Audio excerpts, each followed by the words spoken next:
NCERT question 2.22.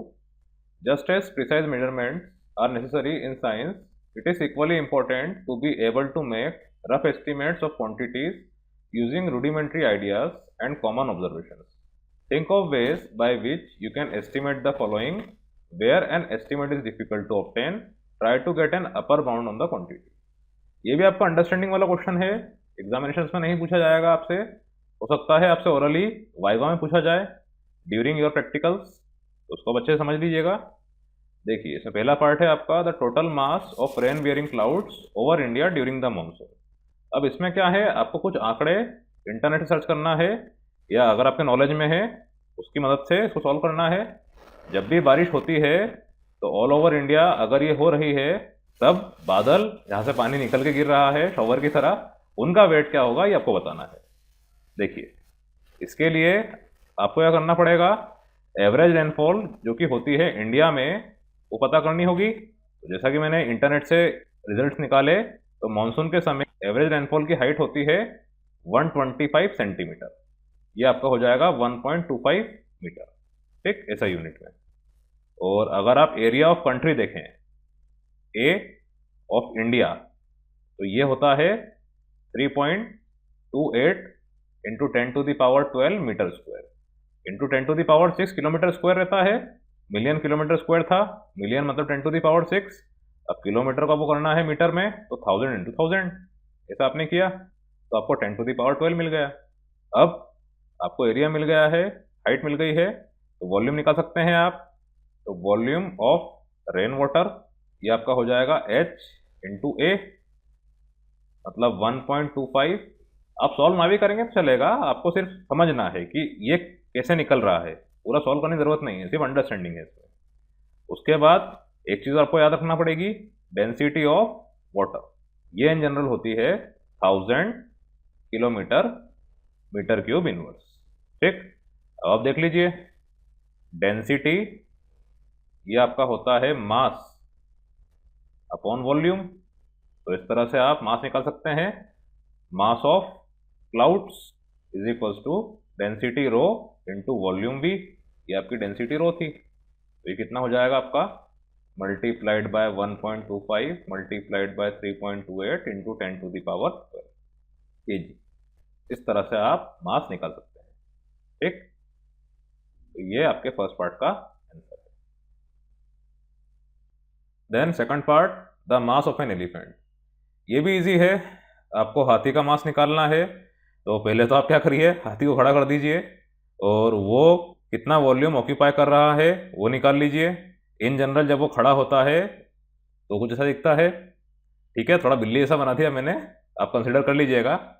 अब देखिए आप इसमें जब ये खड़ा है तो इसकी लेंथ आप मान के चलिए लगभग 2.5 मीटर के करीब होती है, और इसकी हाइट भी आप लगभग मान लीजिए 2.5 मीटर है। उसके बाद ये ब्रेथ, इसके पैरों के बीच में जो स्पेस है, जो गैप है, वो 1.5 मीटर के लगभग होता है, ऐसा मान सकते हैं, ठीक। हमारे बिल्ली इस हाथी के लिए तो उसका वॉल्यूम क्या हो जाएगा, volume of elephant is equals to 1.5 into 2.5 into 2.5 metre cube, ठीक। अब इस एलिफेंट को आपको डालना है पानी में, क्यों, क्योंकि आपको मास निकालने के लिए डेंसिटी भी पता करना पड़ेगी। आप जानते हैं डेंसिटी ऑफ वाटर ये होती है 1000 kg मीटर क्यूब इनवर्स, तो ऑब्वियसली आपका हाथी पानी में तैर लेता है, डूबता नहीं है, तो इसकी डेंसिटी थोड़ी बहुत वाटर की डेंसिटी से कम होगी। तो हम मान लेते हैं density of elephant round about 750 kg metre cube, ठीक है। आपका ये सब एस्टिमेट है, आपको बस ये जानना है कि ये सॉल्व कैसे होगा। तो मास ऑफ एलिफेंट ये आपका हो जाएगा density of elephant into volume of elephant, तो it is equals to 1.5 into 2.5 into 2.5 into 750 kg, तो ये अप्रोक्सीमेटली आपको मिल जाएगा 7000 kg, 7 टन। तो ये इसका आंसर है, इस तरह से आप इसका वेट निकाल सकते हैं। Then third part, the wind speed during a storm. ये तो बहुत ही ईजी है, आप विंड की स्पीड के लिए एक डिवाइस का यूज कर सकते हैं जिसको हम बोलते हैं एनेमोमीटर।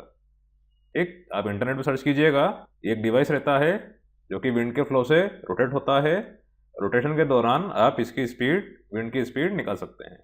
आपको उसकी पूरी थ्योरी पढ़ने की ज़रूरत नहीं है, इसके पीछे क्या मैकेनिक्स लग रहा है ये पढ़ने की ज़रूरत नहीं है। आपको बस मालूम होना चाहिए कि ऐसा किससे होता है, ऐसा कौन सा डिवाइस है जिससे आप विंड स्पीड मेजर कर सकते हैं। तो इसमें आप लिख दीजिएगा during the rotation in given time period. Time period आपका 1 सेकंड, 2 सेकंड, एनीथिंग, जितने रोटेशन हुए हैं उसके हिसाब से आप विंड स्पीड निकाल सकते हैं। ये इस तरह का होता है, देख लीजिए आप। ये तीनों ब्लेड्स या इसको आप पार्ट्स कह लीजिए, मुझे तो नहीं पता क्या बोलते हैं, ये रोटेट होती है तो इससे विंड स्पीड कैलकुलेट हो जाती है। यहाँ पर आप देखिए ये डिस्प्ले लगा हुआ है, इसमें आपको वैल्यू पता चल जाती है। Then D part, the number of strands of hair on your head.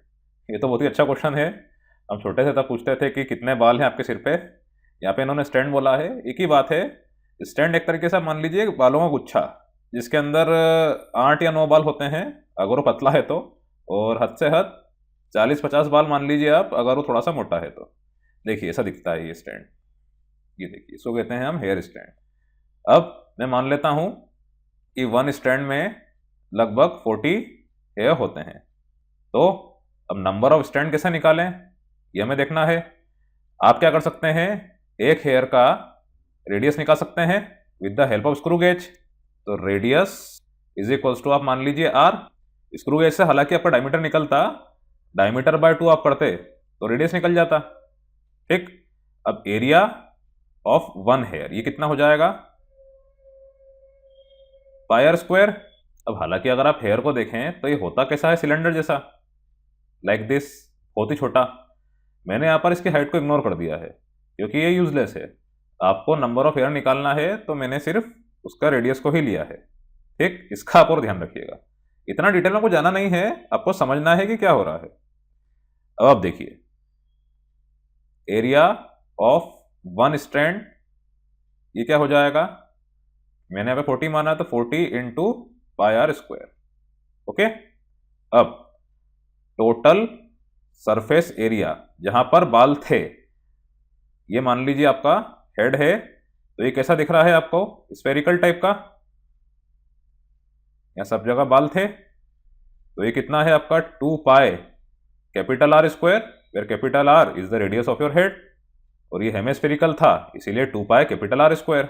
ये आप समझ गए हैं हेमिस्फेयर का formula, total surface area is equal to 2 pi are square. तो ये आपका क्या है, 2 pi are square is equal to number of strands into area of one strand. तो 2 pi are square upon 40 pi small r square is equal to number of strands. इस तरह से आप नंबर ऑफ स्ट्रैंड्स फाइंड कर सकते हैं, ये इसका आंसर है। Then last part, the number of air molecules in your classroom. ये भी इजी क्वेश्चन है, इसमें आपको गैस लॉ यूज करना है। गैस लॉ ये आपका होता है PV pressure into volume is equals to N kBT। N number of molecules, kB Boltzmann constant, T temperature. अब यहां पर क्या है, STP, ये केमिस्ट्री में आपको बहुत जगह देखने को मिलेगा, इवन फिजिक्स में भी, थर्मोडायनामिक्स में, स्टैंडर्ड टेम्परेचर एंड प्रेशर। तो स्टैंडर्ड टेम्परेचर प्रेशर आपका होता है, प्रेशर आपका होता है 1 atm, it is nearly equal to 10 to the power 5 pascal या न्यूटन पर मीटर स्क्वायर। अब वॉल्यूम आप मान लीजिए आपका रूम का डायमेंशन है 445, ठीक है, अच्छा बड़ा रूम है हॉल जैसा, तो 4 into 4 into 5 length breadth height 80 metre cube. उसके बाद kb, इसकी वैल्यू होती है 1.38 into 10 to the power -23 joules per kelvin, और टेम्परेचर T ये आपका होता है 27 डिग्री सेंटीग्रेड या 300 केल्विन। अब इन सबको आपने पुट किया तो आपका n हो जाएगा is equal to 10 to the power 5 into 80 divided by 1.38 into 10 to the power -23 into 300। तो इसको आप सॉल्व करेंगे तो नंबर ऑफ मॉलिक्यूल्स मिल जाएंगे, ये इसका आंसर है।